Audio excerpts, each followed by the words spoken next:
Бишкектеги кафеден роллу жеп ууланып, ооруканага кайрылган адамдардын саны 202ге жетти. Маалымат бүгүн 26 октябрь саат 12:00 карата алынган. Билдирмеге караганда статистикага Чүй облусу да кошулган. Тамакка ууланып кайрылган 202 адамдын 18и балдар. Анын 58и ооруканага жаткырылган. Аталган жайдын администрациясына айып пул чегерилип, 5 протокол түзүлдү. Бул тамак аш коопсуздугунун таптакыр сакталбаганын айгинелеп, жарандардын өмүрүнө коркунуч жаратты.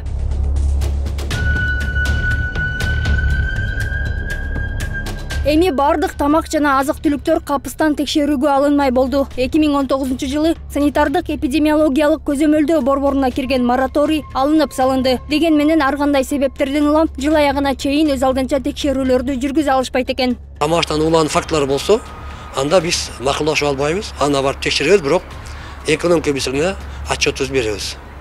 Барып текшердик, мондай чараларды колдондук депчи. Ошондуктан азыр сиздер тууру жооп сурап берип атасыз. Эмне кыятасыздар деп. Бизде мыйзам, бир мыйзам экинчи мыйзамга төп келбейт да, ошондуктан биз азыр ал мораторий отмена болду, элдин баары ура деп атат, бирок тилекке каршы биз бара албайбыз, колубузда жолдомо жок. Азыр бүгүн биздин департаменттен, министрликтен кат келиптир, текшергиле депчи. Ошонун негизинде эгер биз реттик жолдо текшерүүгө укук алабыз. Мораторийге карабай, Несахар долбоорунун негиздөөчүсү блогер Эрулан Кокулов бул убакытка чейин бир канча тамак аш жайларын текшерип келген. Ал тургай мөөнөтү өткөн кондитердик азыктарды саткан компанияларды ачыкка чыгарып, каржы полициясына чейин салып берген. Айтымында азыркы учурда Кыргызстандагы бир да тамак аш жайлар талапка жооп бербейт. Ал эми алынып салынган мораторий деле коопсуздукка негиз болбой, жемкорлуктун жемине айланарын билдирди. Биринчиден айтып кетейин, мораторий болгону менен ушундай кырдаал болгондо негизи эле адамдын ден соолугуна коркунуч жаратылып атса, мораторий болсо деле текшере берсе болот болчу да. Негизинен мен мораторий алынганына каршымын. Анткени биз билгендей эле бул кайра эле коррупцияга айланып кетиши мүмкүн. Эч ким буга гарантия бере албайт да, коррупция болбошу мүмкүн депчи. Анан бизде тилекке каршы элдер дүйнө жүзүндө космоско учуп атса, биз дагы эле тамак аш жаатын жыйнай албай атабыз. Бир Кыргызстан боюнча бир 80% жерден негизинен эле тамак жесе болбойт да.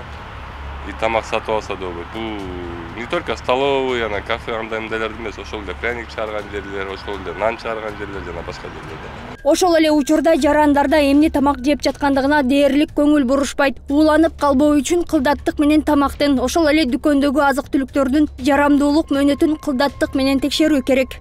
Бул тамак аш ууланууга алып келбейби? Биринчиден бул баягы тамак аштын көрүнүшү, баягы экинчиден бузулуп бараткан тамак аштарда баягы жыт пайда болушу мүмкүн, даам өзгөрүлүшү мүмкүн.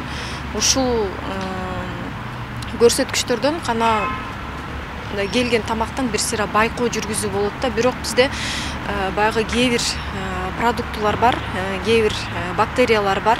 Алар тамак аштын эч кандай даамын дагы бузбайт, көрүнүшүн дагы бузбайт. Буга чейин саламаттыкты сактоо министри да тамак аш коопсуздугу сакталбагандыктан түрдүү оорулар күч алганын билдирген. Анда балдардын басымдуу бөлүгү тамак аштан ууланып же кооптуу илдеттерге чалдыгып жатканын айткан. Ага ылайык өлкө азык-түлүк коопсуздугун сактоо керектигин эскерткен.